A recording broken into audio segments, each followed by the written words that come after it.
Алейкум. Үстүстөгү 2020 жылы парламенттик шайлоо болуп, ага 16 партия катышып атат. Бүгүнкү кезектеги мен талдай турган партия бул Мекен ынтымагы партиясы. Бул партия менен катар анын лидери Темирбек Асанбеков деген 2010 жылы пайда болуп калды. Баягы эки революция болуп бүткөндөн кийин даярашка кашыгын белендеп даяр болуп калган көп саясатчы сөрөйлөр, коомдук ишмер сөрөйлөр жана активист сөрөйлөр пайда болду. Ошолордун бири Темирбек Асанбеков. Эмнеге дегенде самопожертвование, өзүн өзү курмандыкка чалуу, өзүнүн эркиндигин, байлыгын жана ошондой өзүнүн комфортун, благополучиясын курмандыкка чалып күрөшкө даяр болгондор абдан аз Кыргызстан саясатында. А даяр оокатка кашыгын белен дегендердин ана башчысы ушул Темирбек Асанбеков болот. Даяр оокатка пайда боло калып эле батылдап сүйлөп, ана мен саясатчымын деп чыкканда көрсүң. Мисалы, сөзүм курак болбош үчүн, кумтөр жана башка курч маселеге келгенде Темирбек Асанбеков таптакыр унчукпайт. Чек ара баткен тажик, Үзөңгү куш жана Карпкат жырларында вообще избегает сөздөрүндө. Бизчелеп мисалы Садыр Жапаров, Бектур Асанов, Кубаныч Кадыров, Өмүрбек Текебаев, Бекболот Талгабеков жана мен сыяктуу болуп идея программа үчүн түрмөгө отуруп чыкпайт. Бул Темирбек Асанбеков деген. Андайдан жаап ой качат, избегает эти разговоры. Темирбек Асанбеков. Бытылдап сүйлөгөн, баягы өлкөдө итак орноп калган стабилдүүлүк жөнүндө сүйлөйт, аны орнотуш керек дейт. Ал Темирбек Асанбеков сүйлөп орноп калган. Өлкөдө иштеп аткан маданият жана башка структуралар боюнча, экономика боюнча бытылдап сүйлөйт. Ансы деле Темирбек Асанбеков деле ансы деле өкмөт иштеп атат.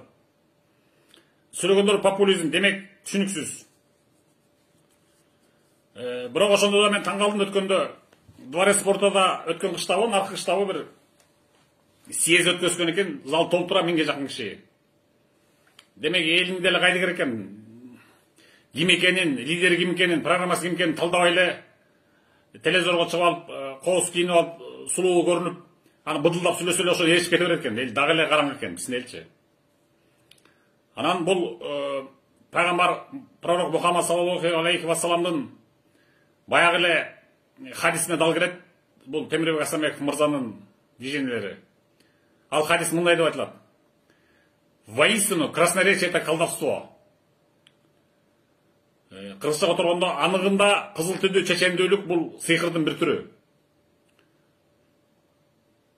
Анан бул эл сыйкырланып калган, алданып калган, баштары туманап калган. Ошон үчүн бул жигитти ээрчип, сөздөрүнө кызыгып, партиясына дуулдап кирип, бирок баягы эле айтып атпаймынбы? Самопожертвованность деген жок мында. Бул жигитте жок. Сен айтып чыгарсыңар, эми саясатчы болуш эле сөз түрмөгө отуруш керекпи деп. Сөз түрмөгө отурбаш керек. Бирок ошондой курч темаларды избегет этип атпайбы бул Темирбек Асанбеков? Мисалы, кумтөр боюнча вообще сүйлөбөйт. Чырлоо, чек ара маселени вообще сүйлөбөйт. Үзөң куш, Каркыра, Тажик, Баткен чек араларын вообще сүйлөбөйт. Избегает да. Азыркы бийликке же өткөн бийликке вообще каршы сүйлөбөйт. Сүйлөбөйт, ошо болду. Нейтрал тура берет дагы, быдылдап эле быды бүтпөгөн быды да баягы. Анан ошол. Анан эми самопожертвованность мен айтам. Мисалы, силер түрмөнү оңой көрбөгүлө. Түрмөнү оңой көрбөгүлө. Мисалы, мына 2 ай карантинге киргизип койду эле, Кыргызстан эл кандай жүдөдүңөр? Түрмөнүн эмне экенин көрдүңөр? Свобода эмне экенин көрдүңөр? Көчөдө ээн эркин жүрүү эмне экенин көрдүңөр? Ээн эркин көчөгө чыгып, кафе, ресторандарга баруу эмне экенин көрдүңөр? Эркиндиктин баасын жакшы билдиңер. А биз беркилерди билбейм, отуруп чыккан теги саясатчыларды. Мына мен мисалы 5 жылдан бери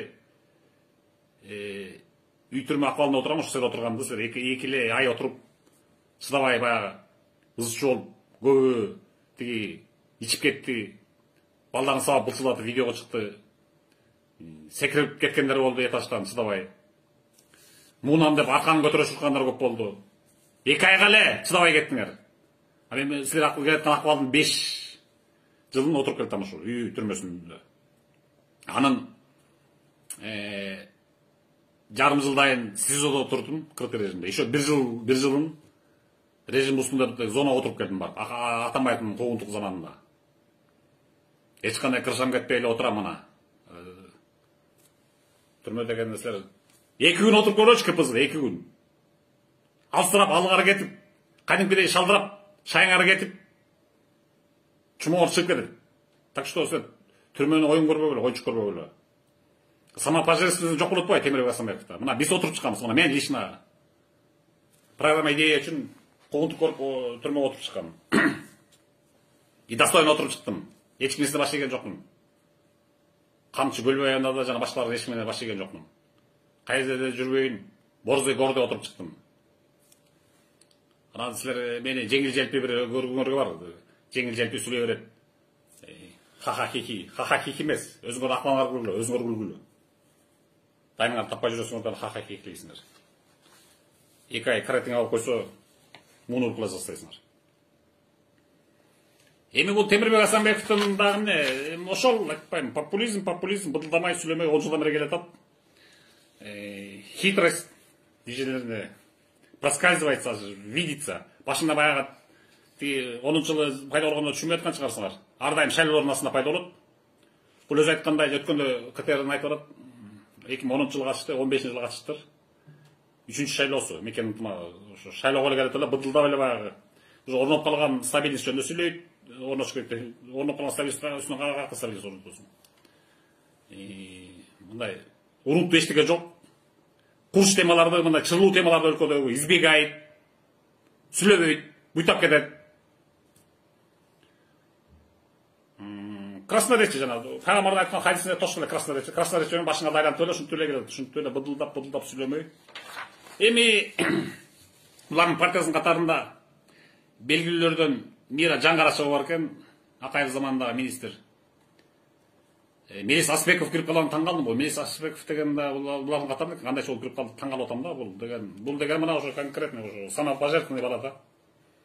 Бул тиги Атамбаев заманында отурган, ошол тиги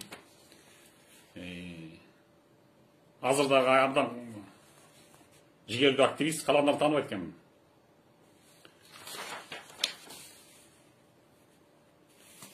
Ошол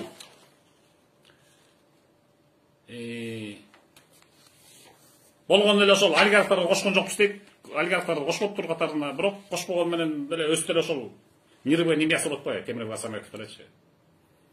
Ошол пока силер кимдин ким экенин, баатырдын баатыр экенин, сүйлөгөн сөзү, кылган движениясына соответствовать этип, биз силер монтип түрмөгө отургандарды идея үчүн, эл үчүн. Болбосо монтип Темирбек ким эле Асанбеков жана быдылдап сүйлөй бергендин, толк жок эле сүйлөй бергендердин айырмасын билмейин, эл башыңар маң болуп, ушинтип адашып жүрө бересиңер. Ушуну айтмакчымын. 4 октябрь күнү жаңылбагыла самое главное. Ар кимдин өзүнүн кылган эмгегине жараша, сүйлөгөн сөзүнө эмес, эмгегине жараша, баатырлык мүнөзүнө жараша, же тиги кылган эмгегине жараша дайындап шайлабасаңар, дагы эле адашасыңар, дагы 10 жыл адашасыңар, дагы 20 жыл адашасыңар, адашып жүрүп өтүп кетесиңер ушуну менен. Ошону айтарым силерге.